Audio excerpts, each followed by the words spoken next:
అలాగే నేను మా చిన్నప్పటి నుంచి మా ఇంట్లో చాలా రకాల మత గ్రంథాల మాకు పఠనం ఉండేది, మా నాన్నగారు చేసేవాళ్ళు. సో నాకు మా టీచర్ చెప్పిన పాఠం గుర్తుండిపోయింది. బైబిల్లో చాలా గొప్ప సూక్తి, తనని తాను తగ్గించుకున్నవాడు హెచ్చింపబడును. అలాగే తనని తాను హెచ్చింపబడ్డవాడు తగ్గింపబడినది. అంటే ఎందుకు ఆ సూక్తి ఉంటుందంటే నువ్వేం సాధించావని. పంచభూతాలు నీవు, నీ తల్లిదండ్రులు జన్మనిస్తే పుట్టిన వాడివి. అలాంటిది చచ్చిపోతే పంచభూతాలు వెళ్ళిపోయే వాళ్ళం. నీది ఏముందని ఇక్కడ ఉన్న దాంట్లో ఎంతో సన్మార్గం, ఏదైనా సేవనైతే సేవ చేయి, లేదంటే వదిలే. అంతేగాని కూర్చోబెట్టి ఇన్ని వేల కోట్లు గంధి శ్రీనివాస్ గారికి ఏం అవసరం, అంత డబ్బు ఎంత తింటారు ఆయన? ఆయనకు అనారోగ్యం రావా మనుషులకి? ఎన్నిసార్లు మనుషుల్ని పీడించి డబ్బులు తిని బెదిరించి ప్రేమతో ఎందుకు మీరు మనుషుల్ని దగ్గర తీసుకోరు? ద్వేషం ఎందుకు భయపెడతారు? నాకు మన రాజకీయ వ్యవస్థ మీద ఇది కోపం. భారతదేశం ఎలాంటిదే, మీరు భారతదేశాన్ని ఎప్పుడు మీరు కాంకర్ చేయలేరు. భారతదేశాన్ని ప్రేమతోటి దగ్గర తీసుకోగలం తప్ప మీరు మా మీద ఆధిపత్యం చలాకి, మీరు ఎమ్మెల్యే కావచ్చు, ఎమ్మెల్యే అమ్మ మొగుడు కావచ్చు, కానీ ప్రధానమంత్రి గారు కూడా కావచ్చు. కానీ ఒకటి చెప్తున్నాను, మీరు దేశ ప్రజల్ని ప్రేమగా చూస్తేనే ప్రేమగా ఉంటారు. అది భీమవరం ప్రజలు కావచ్చు, గాజువాక ప్రజలు, మొత్తం రాష్ట్రం తెలంగాణ కూడా కావచ్చు. ప్రేమతో ఉంటేనే ప్రేమ స్పందిస్తారు తప్ప మీరు భయపెడతారంటే ప్రతి ఒక్కరు ఒక భగత్ సింగ్ అయిపోతారు, ప్రతి ఒక్కళ్ళు ఒక ఝాన్సీ లక్ష్మీరాణి అయిపోతారు. అంటే మీరు భయంతో మిమ్మల్ని పాలించలేరు. ప్రతి నాయకులు గుర్తుపెట్టుకోవాలి. అలాగే కేసీఆర్ గారు మాట్లాడుతూ ఉన్నారు, నిన్న మేము స్పెషల్ కేటగిరీ స్టేటస్ కోసం పోరాటం చేస్తామని. నాకు అనిపిస్తుంది, మరి లాస్ట్ 2 రోజులు ఎందుకు మార్చారండి మీరు ఈ మాట? ఇన్ని సంవత్సరాలు మీరు చట్టసభల్లో ఉన్నారు, మీరు పార్లమెంట్లో ఉన్నారు, అంటే కరెక్ట్ టైంలో మీరు మాట్లాడాల్సి వచ్చిందా? వాళ్ళంటే నాకు చాలా గౌరవం ఉంది. ఒక ఉద్యమాన్ని, తెలంగాణ ఉద్యమాన్ని కష్టపడి తీసుకెళ్లిన వ్యక్తి, మేము దానికి తప్పు పట్టట్లా. మీరు తిట్టారు, అది కూడా భరించాం. దేనికంటే మీరు చిరకాల వాంఛ, దాన్ని గౌరవించి మాట్లాడాం. నాకు ఎదురు తిరగలేక కాదు, ధైర్యం లేక కాదు. తెలంగాణలో ఆంధ్ర దళితులను కూడా వేరు దళితులు, మళ్ళీ తెలంగాణ దళితులు ఆంధ్ర దళితులు అని చెప్పి వేర్పాటువాదం తీసుకొస్తే ఏం చేస్తాం? సమాజం అంత విచ్ఛిన్నం అయిపోతుంది. అవన్నీ చూసి సమాజం విచ్ఛిన్నం అవ్వకూడదనే ఉద్దేశంతో నేను చాలా పద్ధతిగా మర్యాదగా మాట్లాడాను. నా ఉద్దేశం ఏంటంటే, విడిపోయిన తర్వాత కూడా ఇంకా ఆంధ్ర తెలంగాణ చవగొట్టకపోతే మమ్మల్ని వదలండి ప్లీజ్, ఇబ్బంది పెట్టకండి. అక్కడెక్కడో భీమవరం సంబంధించిన వ్యక్తులు అక్కడ మనకి చుట్టుపక్కల ఉన్నారని చెప్పి, హైదరాబాద్ శివార్లు ఉన్నారని చెప్పి వాళ్ళకి ఇబ్బంది పెట్టి ఇక్కడ గంధి శ్రీనివాస్ గారికి సపోర్ట్ చేయమని, అలాగే మన శ్రీనివాస్ యాదవ్ గారిని ఇక్కడ పంపిస్తే అర్థం ఏంటండి? ఇలా తలసాని శ్రీనివాస్ యాదవ్ గారు ఉంటారు, ఇక్కడికి వచ్చి భీమవరంలో వైసీపీ తరఫున సపోర్ట్ చేయమన్నారు. అసలు తలసాని శ్రీనివాస్ యాదవ్ని గెలిపించింది సనత్ నగర్ 2014లో మన జన సైనికులు మనం గెలిపిస్తాం. ఆ రోజు నేను వెళ్ళకపోతుంటే సభలో ఇంకా నేను రావడం లేట్ అవుతా ఉంది. సభను మొత్తం మన వాళ్ళు ఊపేస్తాను, మా వాడు వస్తారా లేదు, ఆయన భయపడతా ఫోను, మీరు వస్తారా లేదా అని. దారిలో ఉన్నారు. వీళ్ళు వచ్చి మన పేరు చెప్పుకొని గెలిచి ఈ రోజున భీమవరంకి వచ్చి మీరు వాళ్ళు సపోర్ట్ చేయమంటే, మీరు మా గట్టున మొత్తం మా తిండి తిని మీరు ఆ గట్టుకెళ్ళి సపోర్ట్ చేసుకుంటే ఏం మాట్లాడుతాం తలసాని శ్రీనివాస్ యాదవ్ గారు లాంటి వాళ్ళకి? అందుకని ఏదైనా మాట్లాడితే ఇదే తలసాని శ్రీనివాస్ యాదవ్ గారు కేసీఆర్ గారిని ఎలా తిట్టాడంటే నా ముందు నేను చెప్పలేను, అంత తిట్టాడు. అలాగే దయాకర్ గారు ఎంత తిట్టారో అంత తిట్టారు. మరి వీళ్ళు కలిసిపోయారు. ఈ రోజున తెలంగాణ కోసం ఏ యువత అయితే చచ్చిపోయారో పాపం వాళ్ళు రోడ్ల మీద ఉన్నారు. కానీ తెలంగాణ కోసం అవకాశవాదం రాజకీయ నాయకులందరూ ఈరోజు ప్రభుత్వాలు ఉన్నారు, కాంగ్రెస్ గారు ఇంకొకరు గారు. మరి ఇట్లాంటి వ్యవస్థ మారాలంటే సమూలంగా కొత్త రాజకీయ సమీకరణాలు కావాలి, కొత్త రాజకీయాలకు రావాలి. దాంట్లో భాగంగా నేను ఇవంతా చేసుకుంటూ వస్తున్నాను. నిజంగా కేసీఆర్ గారికి మన ఆంధ్రప్రదేశ్కి స్పెషల్ కేటగిరీ స్టేటస్ ఇవ్వాలంటే మిమ్మల్ని ఆపేది ఎవరండి? మిమ్మల్ని 5 సంవత్సరాలు ఉన్నారు, నో కాన్ఫిడెన్స్ మోషన్ అప్పుడు మీరు మాట్లాడి ఉండొచ్చు కదా. ఒక్క మాట మాట్లాడలేదు. మీరు వాళ్ళ ప్రభుత్వం మీద అవిశ్వాసం పెట్టారు, కానీ ఆంధ్రప్రదేశ్ స్పెషల్ కేటగిరీ స్టేటస్ కాబట్టి మాకు చాలా కోపం ఎందుకు చెప్పలేకపోయారండి ఆ రోజున? ఈరోజు కొత్తగా ప్రేమ పుట్టుకొచ్చిందా జగన్మోహన్ రెడ్డి గారు కావాలని? నేను ఒకటి చెప్తున్నాను, 2014లో జగన్మోహన్ రెడ్డి గారు ముఖ్యమంత్రి అవుతారు గంటాపదంగా చెప్పి కేసీఆర్ గారు ముఖ్యమంత్రి అయిన తర్వాత మరి ఎవరు గెలిచారు? జగన్మోహన్ రెడ్డి గారు గెలిచారా, ఓడిపోయారా? అంటే కేసీఆర్ గారు ఒక సామెత ఉంటుంది, తాను ఒకటి తలిస్తే దైవం ఒకటి తలిచిందని. కేసీఆర్ ఒకటి తలిస్తే దైవం ఇంకోటి తలుస్తుంది, 7 కొండల వాడు ఇంకొకటి తలుస్తాడు. జగన్మోహన్ రెడ్డి గారు అవ్వాలా కాదు, నాకు వ్యక్తిగతంగా శత్రుత్వం లేదు. నాకున్న విసుగల్లా మీరు ఒక ముఖ్యమంత్రిగా అవ్వాలనుకుంటున్న వ్యక్తి, మీరు ఏ రోజైనా మనిషికి మీరు మర్యాద ఇచ్చారు? దేవుడు మర్యాద అని మళ్ళీ తర్వాత మాట్లాడతారు. కనీసం చట్టసభకి వెళ్ళాలి కదా, అసెంబ్లీకి వెళ్ళాలి కదా. అంటే ఎంతసేపు నేను పాదయాత్రలు చేశానంటే మరి అంబేద్కర్ గారి స్ఫూర్తి దేనికి? అండ్ అంబేద్కర్ గారి జయంతిలో దండలు వేయడానికి, ఆయనకి పాలాభిషేకం చేయడానికి, ఆయన పూలు చేయడానికి స్ఫూర్తి. ఆయన స్ఫూర్తి తీసుకోవాలని చట్టసభలకు వెళ్ళాలి. దుర్మార్గమే తెలుగుదేశం నాయకులు చేసింది. మన ఎమ్మెల్యేలు కొనేస్తున్నారు. ఎక్కడ ఎందుకు అలాగే ఉంటుంది. నాకు ఒకటే చెప్తాను, నేను రాజకీయాల్లో మొన్న పెద్దలు చాలా మంది మాట్లాడుతూ ఉంటే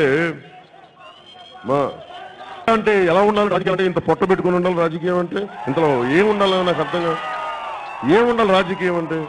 ఒకటి సన్నగా ఉండి పలచగా ఉండి రాజకీయం చేయలేడు అనుకుంటున్నారా?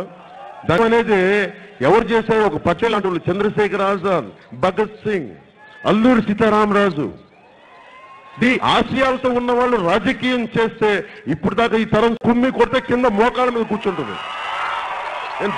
అవసరవాదానికి ఏం కావాలి అంటే అలా అయిపోయింది మైండ్ సెట్. అంటే పాపులర్ మూవ్మెంట్స్ అంటే కులాల ప్రాతిపదికన రాజకీయం చేస్తే మీ బ్యాక్ స్టాబింగ్ పాలిటిక్స్ చేయాలి. అలా కాకుండా మీరు భావజాలంతో మీరు రాజకీయం చేయండి. మత్త గజాలను కూర్చుంటే ఒక్కొక్కరిని మదమెక్కిన రాజకీయ నాయకుల్ని కుంభస్థలం మీద కొట్టి కింద మోకాళ్ళ మీద కూర్చోబెడతాం.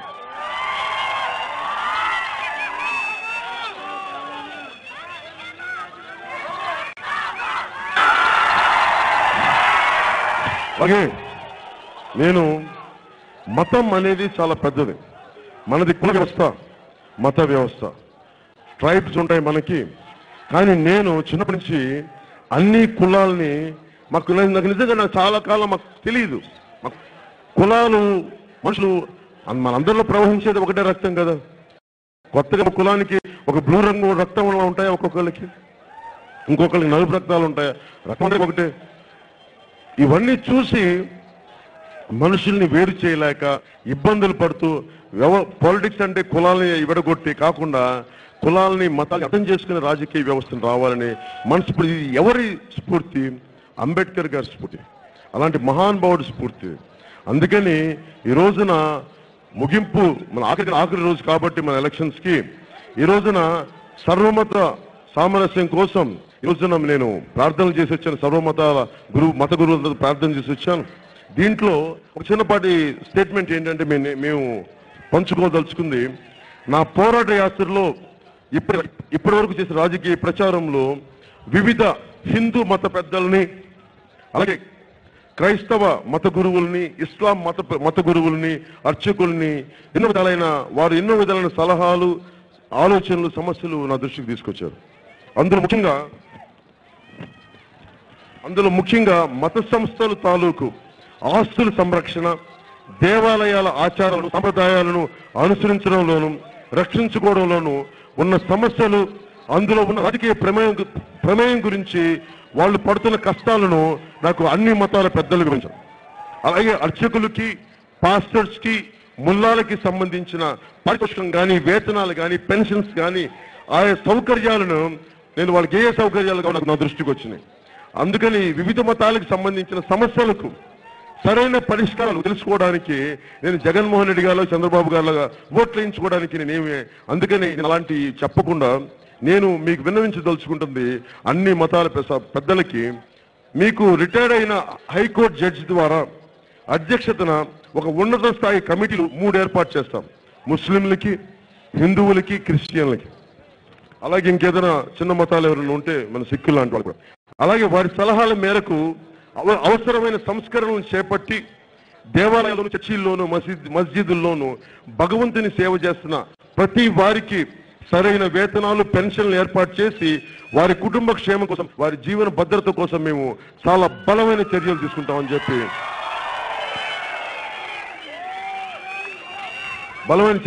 మీకు తెలియజేస్తున్నాం.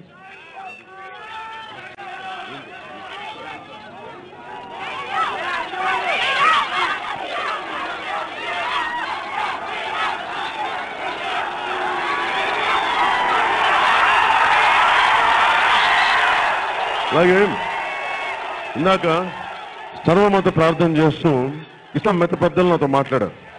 ఇస్లాం మత పెద్దలు నాతో మాట్లాడుతూ వాళ్ళు అడిగింది, నేను మీతో ఒక చిన్న 2 మాటలు మాట్లాడాలంటే నేను ఏం కోరుకున్నానంటే, నేను వాళ్ళ అవసరాల గురించి మాట్లాడతారేమో అనుకున్నాను. ఇస్లాం మత పెద్దలు అడిగింది, మన భీమవరంలో ఇందాక మీరు ఆడపిల్లలకి మానప్రాణ సంరక్షణ కల్పించండి, బలమైన చట్టాలను తీసుకురండి అని అన్నారు. నేను మీకు మాటిస్తున్నాను,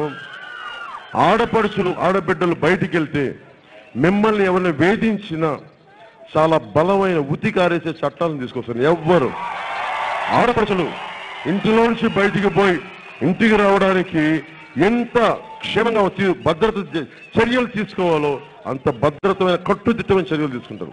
అది భీమవరం నుంచే మొదలవుతుంది. ఎందుకంటే అక్క చెల్లెలు ఉన్నవాడిని, 2 కూతుర్లు ఉన్నవాడిని, ఆ కష్టం ఏంటో నాకు తెలుసు. మా చిన్నమ్మలతోటి రోడ్డు మీద వెళ్తుంటే బోళ్ళంతమంది ఆకతాయిలు ఏడిపించేవాళ్ళు. ఆ కోపం నాకు ఇంకా ఉంది. నాకు ఒక అన్నకి ఒక అక్కని బయటికి తీసుకెళ్లాలంటే ఎన్ని అభద్రతా భావాలు గురవుతాడో నాకు తెలుసు. అందుకని జనసేన ప్రభుత్వం ఆడబిడ్డలకి మహిళా సంరక్షణకి చాలా బలమైన భద్రత కల్పిస్తాను. ఇది నేను భీమవరం పోలీస్ సెంటర్ సాక్షిగా చెప్తున్నాను. చాలా బలం కల్పిస్తాను. అలాగే ప్రతి చోట మనకి మీరు చూడండి పథకాలు ఎలా ఉంటాయి అనేది. ప్రతి పథకాలు ఉంటాయి. ఏముంటది? లోకేష్ గారి పథకం, జగన్ గారి పథకం, జగన్ గారి తాతగారి పథకం ఇవ్వండి. అలాగే చంద్రబాబు గారి పథకం, చంద్రన్న గారి పథకం, చంద్రన్న బామర్ది గారి పథకం, జగన్ గారి వేలు విడిచిన మేనత్త కూడా పథకం. అంటే ఎంతసేపు పథకాలు మేళ చుట్టూ తిరగాలండి. మీరు టంగుటూరి ప్రకాశం పంతులు గారిని మర్చిపోయారా? మీరు ఆంధ్రకేసరి టంగుటూరి ప్రకాశం పంతులు గారిని మర్చిపోయారు. ఏదో మనకెళ్ళి టంగుటూరి సెంటర్ని వదిలేశారు. ఎక్కడ టంగుటూరి స్టాచ్యూ ఎక్కడ ఉందని, అక్కడ విగ్రహం ఎక్కడ ఉంది అక్కడ కూర్చోబెట్టి అక్కడ పట్టించుకుంటాను. అలాగే పొట్టి శ్రీరాములు గారి పథకం మీద నేను పెట్టారండి. అసలు మనసుందా మీకు? ఎవరి వల్ల అయితే రాష్ట్రం వచ్చిందో, ఎవరు చచ్చిపోతే రాష్ట్రం వచ్చిందో ఆ మహనీయుని గౌరవించకపోతే మన బతుకులు ఎందుకండి? అందుకని ఆంధ్రప్రదేశ్ అవతరణ దినోత్సవాన్ని, పొట్టి శ్రీరాములు గారి పుట్టినరోజున అవతరణ దినోత్సవాన్ని జరుపుకోవాలని మేము అసెంబ్లీలో తీర్మానం పెడతాం. నిన్నగాక మొన్న వచ్చిన ముఖ్యమంత్రి పేర్ల మీద ఇన్ని పథకాలు, ఇన్ని విగ్రహాలు పెడితే పొట్టి శ్రీరాములు గారిని మర్చిపోయారండి. కేవలం ఆర్య వయసులకి ఆయన, అల్లూరి సీతారామరాజు గారు కేవలం క్షత్రియులక ఇదా మనం చేసేది? అందుకనే 100 అడుగుల అల్లూరి సీతారామరాజు విగ్రహాన్ని మన పశ్చిమ గోదావరి జిల్లాలో 100 అడుగులు కాంస విగ్రహాన్ని నెల్లూరులో పొట్టి శ్రీరాములది నేను అడిగాను, ఎంత పెద్దది పెడతాం? నెల్లూరు పొట్టి శ్రీరాములు నెల్లూరు జిల్లాలో అంత పెద్దది. ఎందుకంటే ఇది నేను ఎక్కడి నుంచి స్ఫూర్తి తీసుకున్నానంటే, లక్నోకి వెళ్తే ఎక్కడో తమిళనాడులో ఉన్న పెరియార్ గారిని, అలాగే పూలే గారిని, మహాత్మా పూలే గారిని, అలాగే శంభోజీ మహారాజ్ గారిని, కాంశీరామ్ గారిని, ఇంతమంది మహానుభావుల్ని స్మృతివనం ఏర్పాటు చేశారు అక్కడ. అంబేద్కర్ గారిని. అలాంటిది ఆ నాయకులతో పాటు సమానంగా మనం ఎంతో కొంత పొట్టి శ్రీరాములు గారికి ఇవ్వాలి కదా. పొట్టి శ్రీరాములు చనిపోయి ఉండకపోతే, ఆత్మ బలిదానం జరిగి ఉండకపోతే ఈ రోజున ఆంధ్రప్రదేశ్ ఎక్కడ? ఈ రోజున ఆంధ్రప్రదేశ్. అందుకని అలాంటి మహానుభావుడికి నివాళులు అర్పిస్తూ మనం ఆంధ్రప్రదేశ్ అవతరణ దినోత్సవం పుట్టినరోజును జరుపుకోవాలని మనస్ఫూర్తిగా ఆకాంక్షిస్తూ ఈ రోజున అలాగే ఆంధ్రప్రదేశ్ ముఖ్యంగా ఈ రోజున ఎన్నికలు అయిపోబోతున్నాయి. మీరు ఈ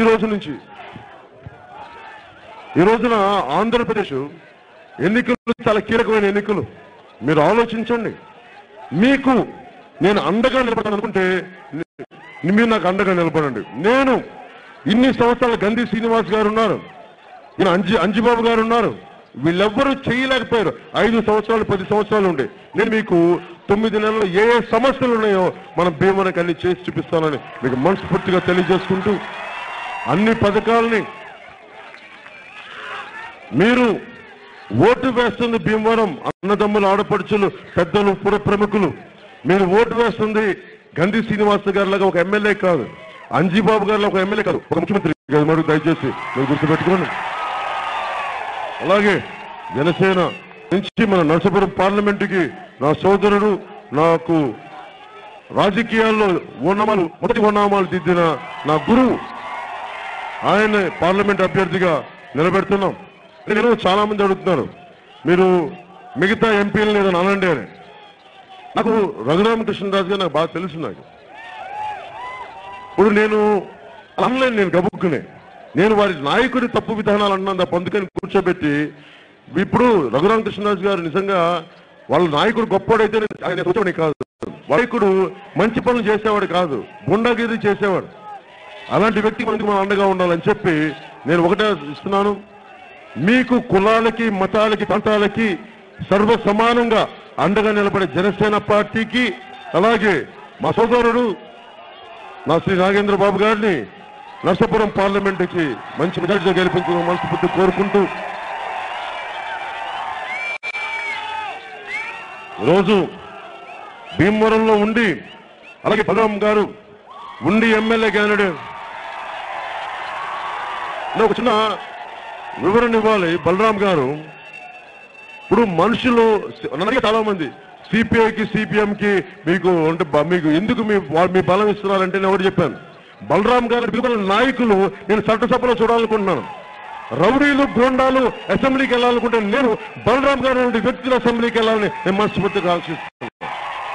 ఉండి నియోజకవర్గం నుంచి సిపిఎం జనసేన సిపిఎం అభ్యర్థిగా సిపిఎం నుంచి పోటీ చేస్తాను, వారిని భారీ మెజారిటీ తోటి గెలిపించవలసిన మనస్ఫూర్తిగా కోరుకున్నాం.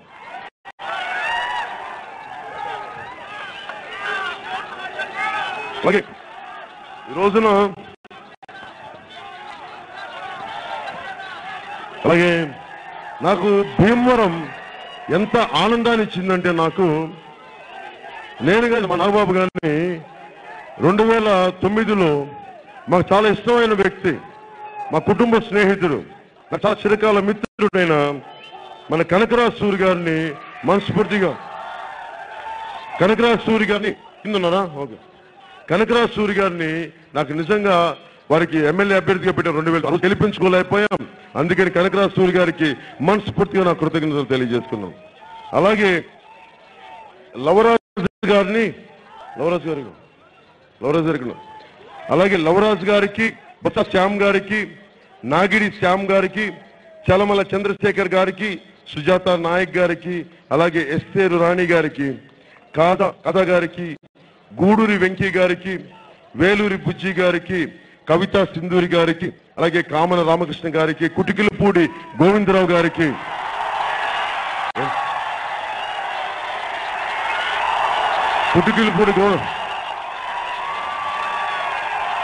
ఓకే మీకు చెప్పాలి, యాక్చువల్గా నేను పోటీ చేయాలనుకోవాలా భీమవరంకి. యాక్చువల్ కుటికిలపూడి గోవిందరావు గారు చేయాలి. పాప మనసుతోటి మన జనరల్ బాడీ చెప్పి ఆయన పోటీ చేస్తే బాగుంటుందని చెప్పి నన్ను ఇక్కడ తీసుకురావడానికి చాలా కీలక పాత్ర వహించిన కుటికిలపూడి గోవిందరావు గారికి మనస్ఫూర్తిగా ధన్యవాదాలు తెలుపుతున్నాను. అలాగే మన కవితా సింధూర్ గారికి మనస్ఫూర్తిగా నా కృతజ్ఞతలు తెలియజేస్తున్నాను. అలాగే మా సోదరు ఏస్తేరి రాణి గారికి మనస్ఫూర్తిగా మీకు కృతజ్ఞతలు తెలియజేస్తున్నాను.